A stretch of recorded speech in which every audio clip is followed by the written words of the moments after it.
it's always fun when we could come over and take a look at Renovations Revealed. So when I was working with Sarah, was it 2017? 2017, yep.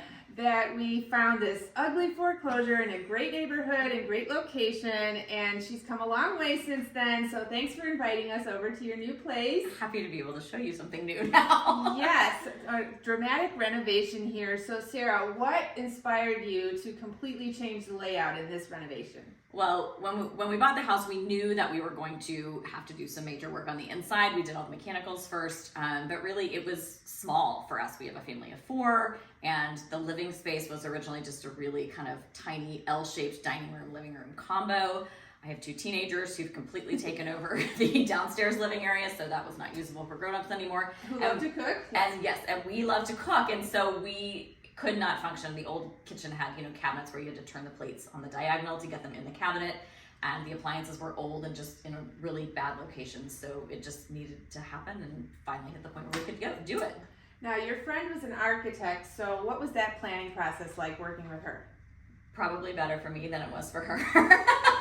My friend Jen is a fantastic architect. She is actually the one who came up with the idea of how we could add on to the house. Split level is notoriously difficult to add on to. We didn't want to go up and make the house stick out on this block where all the houses look very similar. But she came up with the idea of going out over the existing patio because we couldn't add impermeable space in Northfield. But I loved working with her because she knows me already and was able to sort of interpret more some of the things that I was saying, no, I want that, into what that meant and was actually executable in the design.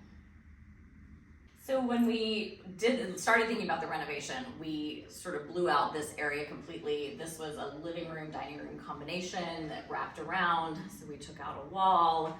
We were able to make this a larger dining room, which works much better for us. We have a large family. When we have everybody over for holidays, we actually can't fit everybody at the 12-person table, so we still need more space. We were able to create an office up here for my partner, which is great because he mostly works downtown but needed a space in a house with all women where he could shut the door and just watch ESPN and forget that we're all throwing glitter everywhere, as he says.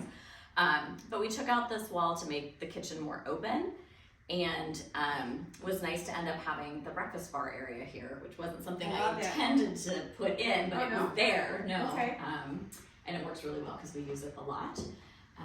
And at the far end of the room, we added in a pantry and a powder room to what was originally just a breakfast area in that space, which we never used. So now it has a function, and I love having a pantry because I just love having a pantry. Okay.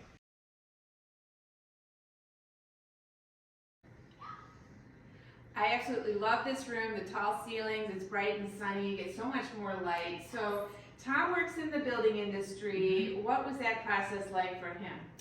It was interesting for both of us, I think. He mostly does commercial, big buildings and stuff downtown, but he has done some residential. So there was a lot of helpfulness on his part of translating for me, so that was good. Also a lot of ability on his side to catch things before they became problems, and also a great amount of tolerance for my, but I want to do this. And he would say, no, that's not possible. We're not going to burden them with that. But it was really helpful just to have somebody who knew what they were talking about, could actually communicate with the contractors in the same vocabulary and things about the project. And it was great. And if a homeowner is considering a project of their own, what kind of advice would you give them? I think 2 things. Number 1 is I don't think people realize how many little decisions they're gonna have to make throughout the process. I mean, everything from like, what color do you want the bathroom paint? What kind of molding do you want on the floors and everything? And so I wasn't quite prepared to answer all of those in the moment in which they were presented to me. Like, I need your siding selections tomorrow. Oh, okay. I had that same problem. Yeah, so definitely thinking about all those details and getting those out up front. The other thing that I think was most helpful to us was really thinking about how we would use the space. Before we even started designing with the architect, she said just spend some time actually actively thinking about what you're doing and how in the space. So we originally on this wall had planned to do windows all the way around and over here, but this space was specifically designed for my piano. So you don't want so we didn't want windows there to be throwing that on. So we, thinking about things like that, we did the same thing in the kitchen. Like, how do we actually use the space? Where do we need to be able to grab things? Where do we want to be facing it? Do we want to be looking this way at the TV, or do we want to be looking that way at the TV? Mm-hmm. And we sort of thought about all of that before we finished the design so that it would really flow in the way we needed it to. Yeah, that's a good tip, because then you're not moving in and then realizing, oh, maybe the plug should be over here. Right. Tell me about your cabinet selection, because I remember when you were going through the process, you had myriad options, and then you ended up with going with something else. So how did that all come together? Well, we were fortunately or unfortunately doing the whole project at the height of the pandemic when the supply chain was complete chaos. We started getting quotes for just the cabinetry in here, which were exponentially larger than I had anticipated that they would be. Yeah. And because we cook so much, we had really specific things that we wanted to make sure we had in the kitchen. And it happened that a family member of mine had just redone their kitchen, although they are retired and do not cook, but they had done an IKEA kitchen. And so I was able to see that, and I thought, oh, this looks neat. And I found a company that actually does semi-custom designs using IKEA cabinetry. So they were able to take the existing IKEA products and create sort of new functionalities for them. Like, we have a door over there that looks like a tall cabinet. It's a double hinge door, and things like that we're able to sort of fit into the space and add on some non-IKEA products to make it work for us. So Sarah, what is your favorite element of the renovation? All of it.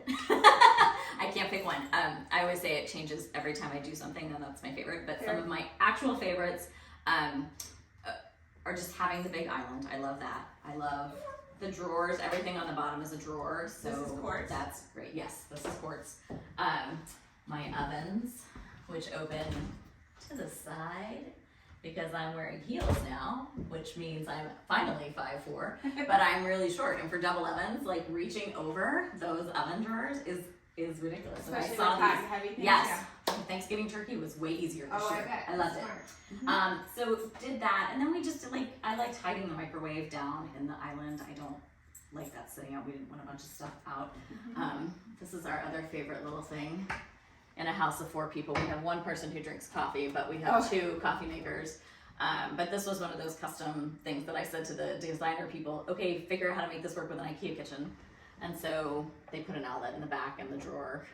It's like, So your own appliance garage. appliance garage without the slidey door thing, which Yeah. we did not want. Yeah. And I love this double sink. Yes, the double sink, and I have the same thing. yeah, see, this is the, oh wait, that's enough. We love the touch faucet too. It's great. Yeah, I mean, I think everything about the kitchen works really well for us and the way we cook and live. So I love it all. Sweet. Is there anything that you would have changed if you were doing this again, or? Well, I will say one thing. I would not have lived here during construction, so that was not what I would not have done. But everything else, we really were able to do what we wanted. We set our budget, and we were able to kind of make it work. The one thing that we did not do, which to me was when we started the project, was this is the non-negotiable we have to do, was actually moving the front door. Because That was this a big undertaking. huge undertaking. This split level has the door on the side of the house. You would not believe how many delivery people call from the front sidewalk going, I can't find your door. Or Amazon people just leave things in the middle of the driveway because they can't find the front door. But we talked about moving it, and then when the costs went up so much with all the supply chain stuff, that was the piece we had to let go to stay within our budget.